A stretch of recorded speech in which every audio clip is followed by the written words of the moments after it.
Assalamualaikum warahmatullahi wabarakatuh. Waalaikumsalam warahmatullahi wabarakatuh. Alhamdulillahirabbil alamin wa bihi nasta'inu ala umuri dunya waddin wassalatu wassalamu ala Rasulillah wa ala alihi wa ashabihi wa mawalah la haula wala quwwata illa billah amma ba'da.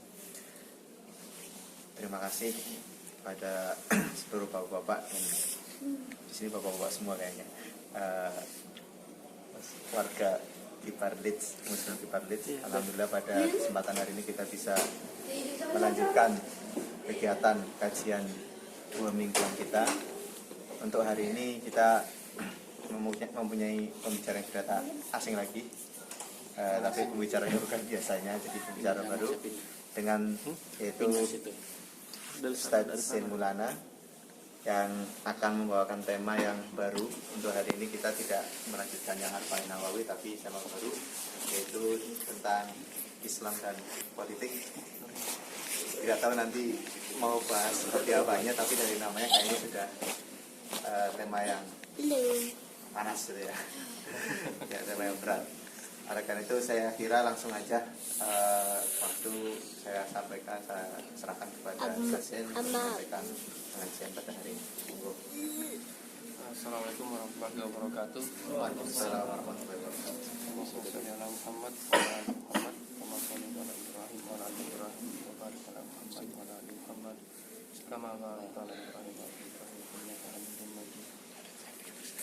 selamat siang bapak-bapak dan mas-mas semuanya. Seperti disampaikan oleh Ustadz Iqbal tadi, sebetulnya pengajian ini sudah di-set untuk mengkaji hadis arba'in gitu ya. Nah, tapi karena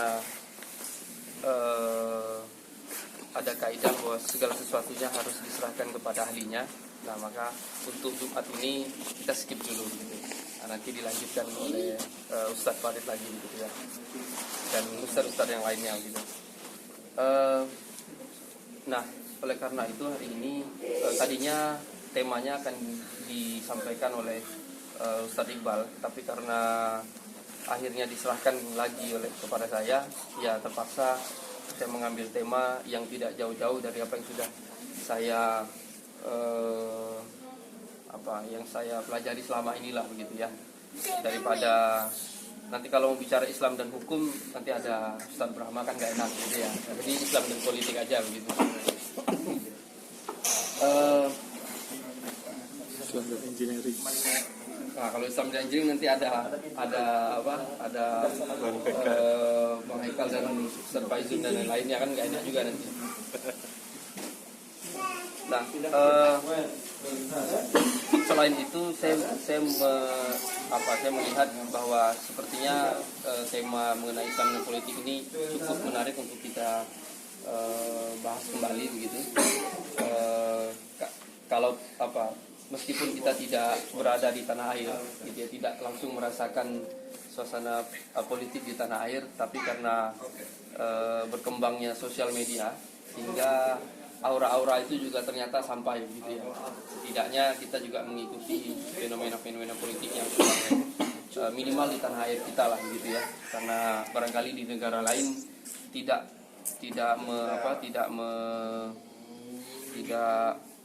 menjadi perhatian lebih gitu ya daripada apa yang terjadi di Indonesia gitu. Nah, kaitannya dengan Islam. Kalau kita percaya bahwa Islam mengatur segala hal, itu bahwa Islam kita percaya sebagai agama rahmatan lil alamin, maka segala suatu aspek termasuk politik tentunya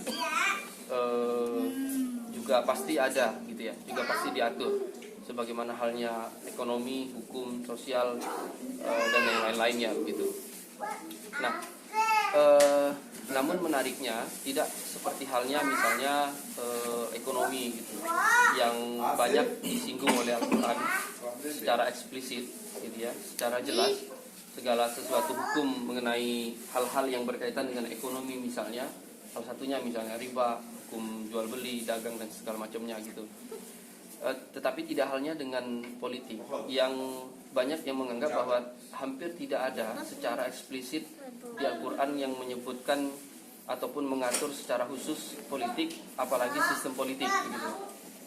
Nah, namun demikian tidak lantas kita berpikir tidak berarti bahwa urusan politik gitu, ataupun segala sesuatu yang berkaitan dengan politik gitu ya, tata cara mengurus masyarakat, tata pemerintahan dan segala macamnya, bukan berarti tidak diatur dan kemudian bisa dikesampingkan atau bisa dipisahkan gitu.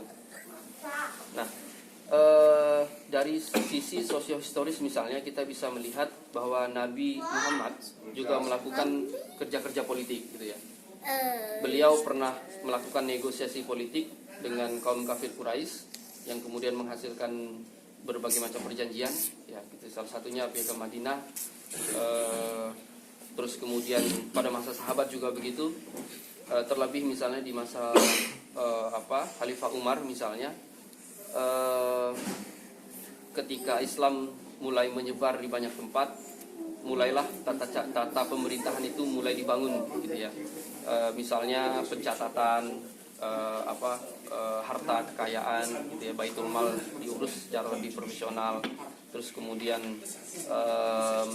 adanya gubernur-gubernur di wilayah-wilayah penaklukan gitu, di Syam, di Iskandaria dan segala macamnya gitu. Nah itu semua kan tata pemerintahan dalam kisah kita sehari-hari saat ini, yaitu politik gitu. Nah begitu pula dengan misalnya pasca meninggalnya Rasulullah SAW misalnya, Abu Bakar jadi khalifah pertama, terus dengan sistem ataupun tata cara pemilihan ada musyawarah gitu ya, meskipun ada perdebatan gitu ya, ada musyawarah antara mereka-mereka yang dianggap tokoh lah begitu ya pada masa itu. Ketika Abu Bakar meninggal digantikan Umar, mekanisme pemilihannya tadinya mau musyawarah, tapi karena sahabat tidak berani gitu ya, tidak mampu untuk menentukan itu, dikembalikan lagi sehingga modelnya penunjukan langsung gitu ya, aklamasi, dekret khalifah begitu. Ya sudah Umar gitu. Pasca itu Utsman mix gitu ya. Ada khalifah juga memberikan pandangannya, menginginkan Utsman, tapi juga ada musyawarah gitu. Jadi campur lah gitu. Nah setelah itu Khalifah Ali ditentukan, tapi hanya sebagian penduduk saja gitu, terutama yang di Madinah, sehingga kemudian muncul konflik berkepanjangan gitu ya. Nah setelah itu bentuknya lebih kepada dinasti dan kerajaan. Nah sejauh ini saya masih berposisi pada kebanyakan pendapat bahwa dalam Islam tidak ada bentuk baku model pemilihan maupun sistem pemerintahan gitu. Kalau misalnya di ekonomi misalnya riba haram, sistem apapun yang ada ribanya haram gitu. Atau misalnya jual beli mau seperti apapun, kalau misalnya ada penambahan timbangan tidak boleh, haram gitu, segala macamnya gitu. Nah tapi kalau dalam politik karena tidak ada secara eksplisit, tapi kemudian kita bisa katakanlah ada prinsip-prinsip umum yang bisa diambil dan kemudian ada pelajaran dari sisi sejarah. Nah sampai hari ini saya masih berpendapat bahwa bentuknya tidak ada yang baku gitu. Mau model apa gitu ya, misalnya ada yang beranggapan yang mau bentuk sistem khilafah misalnya, ya boleh saja gitu. Ada yang mau dengan demokrasi, ya sudah gitu. Karena selama dia tidak bentuk baku, ya karena dia masuk dalam wilayah ijtihadiyah, ya sudah kalau begitu siapa yang punya argumen lebih kuat berdasarkan prinsip agama maupun berdasarkan akal sehat misalnya, ya sejauh ini bisa saja dia menjadi benar gitu ya, bisa diterima begitu. Nah misalnya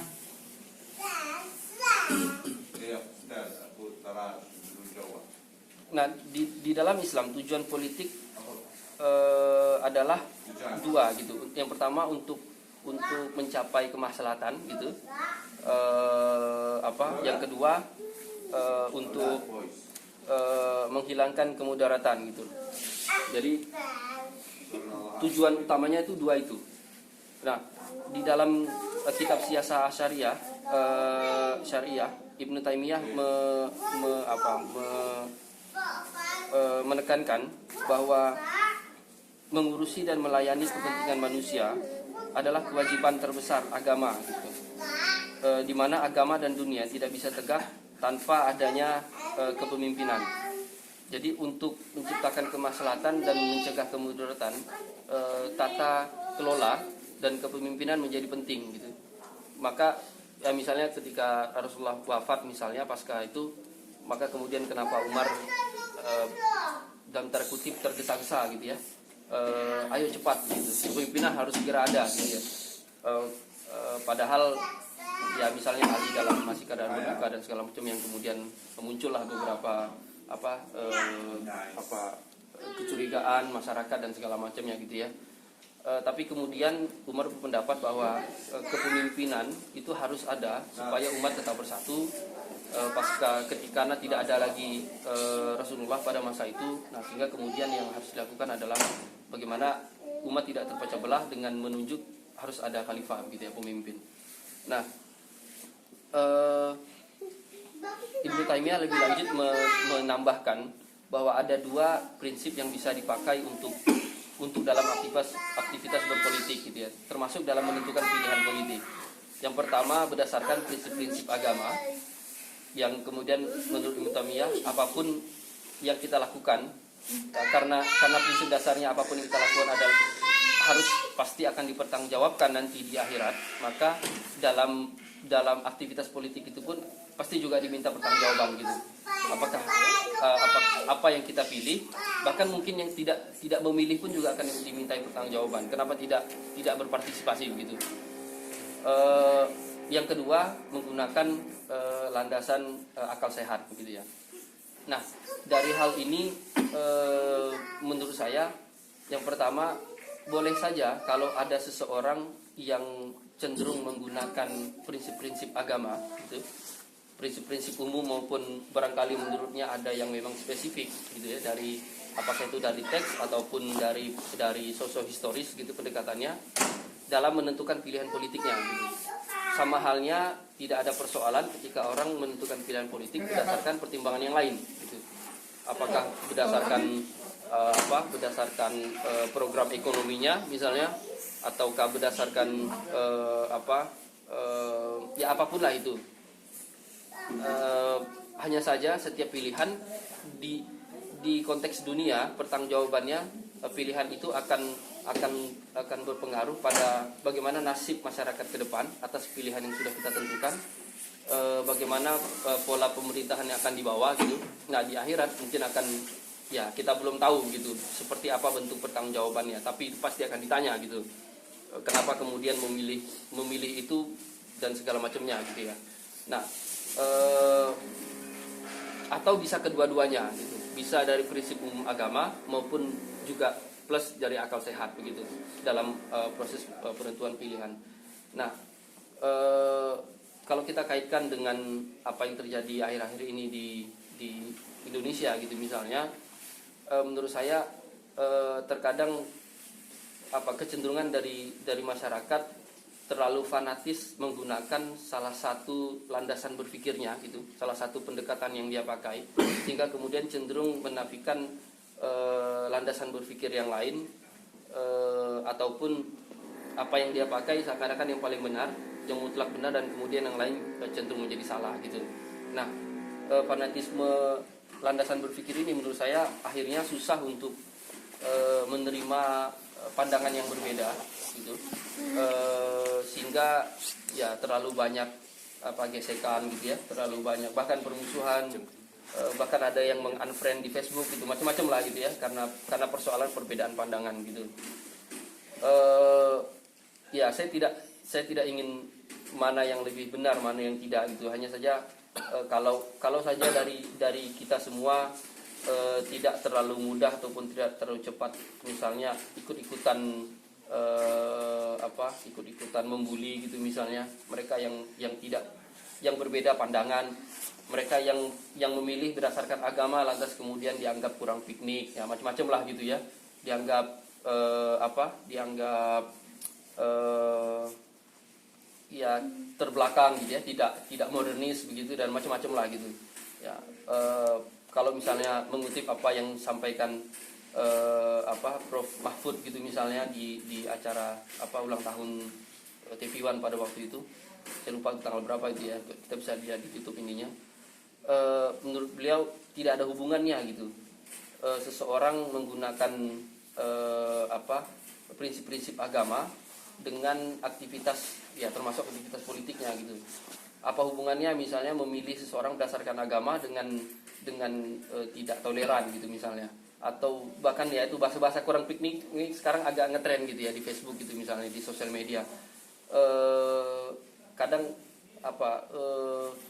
terlalu menyederhanakan persoalan begitu menurut saya gitu. Sehingga ya kalau sudah begitu agak susah untuk mengininya gitu ya. Kalau memang berbeda ya sampaikan argumennya apa begitu. Ya nggak ada persoalan gitu. Dalam dunia akademik juga perbedaan juga tidak ada persoalan. Tapi kemudian kalau sudah justifikasi dan kemudian lebih cenderung kepada simplifikasi masalah gitu ya. Kalau begini maka Anda begini gitu. Kalau Anda tidak begini maka begini. Nah, menjadi persoalannya menurut saya menjadi lebih ini. Ya mungkin itu saja, dan barangkali itulah tugas teman-teman semua gitu sebagai kaum terpelajar. Ya mudah-mudahan pulang bisa ikut tidak serta-merta apatis terhadap persoalan politik semacam itu. Dan itu bukan hanya milik mereka yang belajar politik gitu ya. Tapi ya seperti halnya ekonomi gitu. Saya tidak belajar ekonomi, tetapi juga tidak bisa lepas dari aktivitas perekonomian gitu. Ya entah itu dagang, jual beli, perbankan lah, macam-macam gitu. Semuanya saling terkait. Begitu juga dengan urusan-urusan politik gitu ya. Ya barangkali itu saja, kurang lebihnya mohon maaf. Billahi taufiq wal hidayah. Assalamualaikum warahmatullahi wabarakatuh. Terima kasih disampaikan ke Ustaz Zain atas pemaparannya tentang agama dan politik. Selanjutnya kita masuk ke sesi tanya jawab atau diskusi. Silahkan, barangkali ada yang mau menambahkan atau mau bertanya atau mau melemparkan sebuah masalah untuk dibicarakan bersama atau solusi, monggo. Ada? Ya, Pak Nawawi. Politik. Terima kasih. Assalamualaikum warahmatullahi wabarakatuh. Waalaikumsalam warahmatullahi wabarakatuh. Ya, menarik yang disampaikan oleh Mas Zain. Jadi kita melihat Islam dari perspektif yang jarang dibuka gitu ya, dari perspektif politik. Yang kita tahu sendiri politik itu sangat dinamik dan sangat luas ininya ya, perspektifnya. Tapi saya tertarik dengan pernah saya mendengarkan sebuah ceramah dari Habib, apa yang di Pekalongan ini, Habib Lutfi, tentang makna yang terjadi dari politik. Beliau selalu menekankan bahwa kita tuh selalu ada sudut pandang sendiri gitu, ketika melihat sebuah fenomena politik. Padahal beliau mengatakan bahwa apapun yang terjadi dari politik itu sebenarnya sebuah ujian bagi kita untuk bisa terus memperkuat keimanan kita. Taruhlah misalnya ketika seorang pemimpin itu terpilih ternyata bukan dari apa yang kita inginkan. Kalau menurut Habib Lutfi itu adalah sebenarnya makna yang lebih besar daripada apa yang sebenarnya kita inginkan. Nah, kadang-kadang kita selalu lupa dengan melihat ini gitu. Apalagi kemudian proses politik itu kan sebenarnya bukan pada saat ini atau yang terjadi gitu. Proses politik itu bisa saja merupakan nanti dampaknya di kemudian hari yang tentunya nanti juga akan kita rasakan atau kita tidak rasakan gitu. Jadi dari ceramah itu saya selalu melihat bahwa apapun yang terjadi dari proses politik, kalau dalam konteks Islam itu kita selalu ada dalam surahnya itu dibilang, lupa saya itu, jadi tetap bisa menjaga keimanan kita dan yakin bahwa apapun yang terjadi itu nantinya pasti ada hikmah di balik itu yang ujung-ujungnya akan kembali kepada kita sebagai umat Islam untuk bermanfaat. Taruhlah misalnya Hunus nanti misalnya DKI Jakarta Ahok menang misalnya, kan pasti banyak orang terutama yang selama ini bertentangan dengan beliau akan mati-matian untuk menjatuhkan beliau gitu. Tapi mungkin ada golongan lain yang akan juga menunggu apa yang dampak apa nih tanda dari ini yang Allah berikan kepada kita sehingga itu menjadi pelajaran buat kita gitu dari hikmah itu. Jadi nah itu mungkin ya, itu ayatnya saya juga lupa. Itu aja sih pandangan saya gitu. Cuma satu yang menarik dari Mas Din katakan tadi, setiap orang itu nanti diminta pertanggungjawabannya ketika memilih. Nah ini agak sulit logikanya saya terima, karena memang ini kan kalau dalam pemilu sistem demokrasi itu kan one vote ya, tapi itu kan bagian dari banyak suara. Nah ini logika saya terus bertanya, ini gimana nih pertanggungjawabannya begitu ya. Sementara kalau yang saya selalu dengar itu lebih banyak kepada pemimpin sebenarnya yang ditegaskan bahwa dia yang lebih banyak bertanggung jawab ketika dia terpilih gitu, bukan kita sebagai pemilih yang harus bertanggung jawab. Nah ini mungkin gimana nih kalau menurut Mas Jen atau yang lainnya mungkin. Terima kasih. Assalamualaikum warahmatullahi wabarakatuh. Terima kasih. Saya kira bisa langsung ditanggapi saja. Pertama terkait poin yang kedua ini. Kalau Ya, siapa aja yang pertama mungkin lebih ke statement lah ya. Ya. Yang saya ngambil yang kedua aja. Kalau misalnya begini, oke, kalau misal dalam model demokrasi misalnya setiap orang punya hak, artinya setiap orang punya kekuatan untuk ikut menentukan kan gitu ya. Nah kalau seperti itu, maka justru begini, kalau gini, sebelum seseorang kemudian menjadi pemimpin dalam proses demokrasi, dia harus melewati kontestasi itu kan gitu ya, pertarungan sebelum akhirnya terpilih. Nah pada proses itu kan yang punya power itu kan bukan si pemimpin ya, bukan orang yang nantinya akan terpilih gitu, tetapi kita yang punya kekuatan untuk menentukan. Kalau kita sendiri memang mungkin tidak ada artinya, tapi kemudian ya tapi kan karena model demokrasi begitu, setiap orang punya hak suara, maka kemudian siapa yang mayoritas dialah yang menang begitu. Nah untuk menjadi mayoritas kan artinya kumpulan-kumpulan dari satu persatu itu, dan kemudian dalam jumlah yang lebih besar dia akan menjadi efek yang lebih besar gitu ya, punya pengaruh yang lebih besar. Nah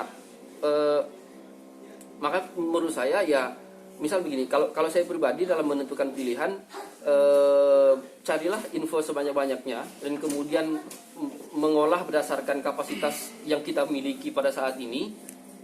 Saya berkeyakinan itulah yang terbaik yang saya tahu saat ini begitu. Sehingga ketika Allah tanya kenapa Anda memilih itu, ya bagi saya yang saya waktu itu batasan saya itu baru sampai situ gitu. Sehingga kemudian kenapa saya memilih itu, ya itulah batasan yang saya punya waktu itu. Pemahaman agama, kapasitas intelektual, akses informasi yang saya punya misalnya, sehingga kemudian pilihan jatuh pada itu gitu misalnya. Nah ternyata kemudian di kemudian hari ternyata pilihan kita salah, tetapi Allah kan tidak hanya lihat hasil, Allah kan juga lihat proses gitu. Nah kecuali kalau kemudian kita hanya memilih oke ya sudah gitu, ini aja lah begitu. Ya kalau itu ternyata di kemudian hari salah, ya wajar dong salah. Kalau cara memilihnya juga model begitu. Ya kalau saya sih barangkali begitu ya. Ada ya, Mas Reza silakan. Assalamualaikum warahmatullahi wabarakatuh. Terima kasih kesempatannya. Saya termasuk yang tadi ya setuju bahwa tidak ada bentuk baku dari pemerintahan yang Islam itu seperti apa. Tapi banyak orang percaya bahwa khalifah itu yang menurut mereka Islami. Meskipun menurut saya nggak setuju juga gitu. Karena dulu pada zaman khalifah itu juga khalifahnya ada yang dipilih, terutama yang khalifah Rasyidin itu kan tidak langsung ditunjuk kan. Tapi setelah itu kan akhirnya khalifahnya sistem kayaknya agak cenderung ke monarki. Namanya khalifah tapi tetap aja anaknya yang jadi begitu. Bahkan anaknya membunuh bapaknya membunuh anaknya itu sangat sering gitu kan, untuk menjadi seorang khalifah atau pemimpin yang ya menurut mereka Islami. Jadi menurut saya demokrasi negara demokrasi itu menurut saya Islami juga gitu. Kalau kita cari-cari, karena itu mengakomodasi banyak kepentingan kan, dengan semua rakyat, dan tidak ada unsur pemaksaan, penindasan dan macam-macam. Semua orang merdeka. Jadi menurut saya nggak ada, atau minimal nggak ada yang namanya tabrakan antara demokrasi dan Islam. Itu nggak ada tabrakan sama sekali, itu menurut saya. Nah, politik Islami menurut saya adalah mengusahakan bagaimana mungkin ya, saya nggak ngerti ya, mungkin makosid syariah itu tetap terjaga gitu. Salah satunya ada 5 tujuan atau agama atau makosid syariah, yaitu 1 hifdzuddin, memelihara agama, memelihara jiwa, memelihara akal, memelihara keturunan, dan memelihara harta. Selama itu bisa ditegakkan, menurut saya ya udah, kita nggak ada masalah dengan sistem pemerintahan apapun gitu. Nah selama itu terganggu, nah sebagai orang Islam, entah sebagai warga atau umatnya umat Islam atau sebagai pemimpin Islam, sudah seharusnya memperjuangkan atau berpolitik untuk menegakkan makosid syariah lagi. Untuk negara yang sudah seperti negara Indonesia yang sudah disetujui bahwa bentuk negara kita seperti itu gitu, demokrasi republik dengan dasar Pancasila. Saya sudah baca-baca ya, menurutku nggak tabrakan juga, nggak align lah, itu nggak, atau minimal nggak ada kontradiksi dengan makosid syariah. Jadi menurut saya nggak masalah. Nah, apakah perundang-undangan ada yang bermasalah dengan makosid syariah? Saya juga kurang tahu. Menurut saya juga nggak mungkin ya. Kalau mungkin menurutku mungkin sejenis Pak Prof Mahfud MD dan prof-prof yang lain yang Islami sudah protes juga bahwa undang-undang ini selain tidak tidak sesuai dengan Undang-Undang Dasar atau Pancasila, juga tidak sesuai dengan makosid syariah. Pasti akan ada bentrok. Minimal dulu leluhur kita pas menyetujui Pancasila juga minimal udah protes lah, saya nggak setuju, ini nggak sesuai dengan makosid syariah, agama saya terganggu, akal saya terancam, harta saya terancam. Menurut saya sudah dipikirkan matang-matang seperti ini. Nah, untuk negara yang seperti kita, menurut saya tuh sudah mulai bisa dibedakan bahwa ini pemimpin agama, ini pemimpin administrasi pemerintahan. Kalau pemimpin administrasi pemerintahan, menurut saya sebisa mungkin dicari ya seprofesional mungkin gitu. Dan kita berhak mengontrolnya. Siapapun agamanya menurut saya tidak mendukung Ahok atau mendukung siapapun ya. Saya hanya ingin pragmatis bahwa kita ingin mendapat pemimpin yang benar-benar ya menyejahterakan kita gitu. Ada yang bilang bahwa Fir'aun atau Namrud dulu juga sejahtera, ini dihancurkan, ya nggak usah jauh-jauh ke sana mikirnya gitu. Kita tetap sebagai orang Islam atau sebagai agama apapun kita perlu kesejahteraan gitu. Pengen jalannya yang bagus, nggak jalan yang berlubang-lubang. Banyak orang mati meninggal gara-gara mendiri lubang, itu kan menyedihkan kalau negara Islam seperti itu terus kan. Kita akan diketawain, ya nggak diketawain sampai diketawain sih. Ya dianggap lebih rendah lah dari negara-negara yang sudah maju gitu. Ya menurut saya gitu, bahwa negara seperti kita, demokrasi, tidak ada tabrakan dengan Islam, selama itu masih makosid syariah, mendukung makosid syariah itu nggak masalah. Dan menurut saya juga ada decouple antara pemimpin spiritual dan pemimpin pemerintahan atau pemimpin yang lain, rektor atau apapun. Oke, itu saja menurut saya. Assalamualaikum warahmatullahi wabarakatuh. Terima kasih atas tambahan dan masukannya. Mungkin ini karena waktunya sudah 2:30, saya kira sebenarnya menarik ya untuk dilanjutkan, untuk dibahas lebih jauh. Tapi saya kira kita cukupkan di sini aja ya. Kalau boleh saya menyimpulkan, jadi apa yang telah disampaikan kita bahas pada hari ini, bahwa yang pertama, agama kita Islam tentu memperhatikan segala sesuatunya. Kita yakin itu agama Islam mengatur segala langkah kita, kehidupan kita, aspek kehidupan kita, meskipun kita secara tidak langsung mendalaminya atau belajar lebih fokus, tapi kita tentu akan bersangkut paut atau akan berhubungan dengan hal-hal itu.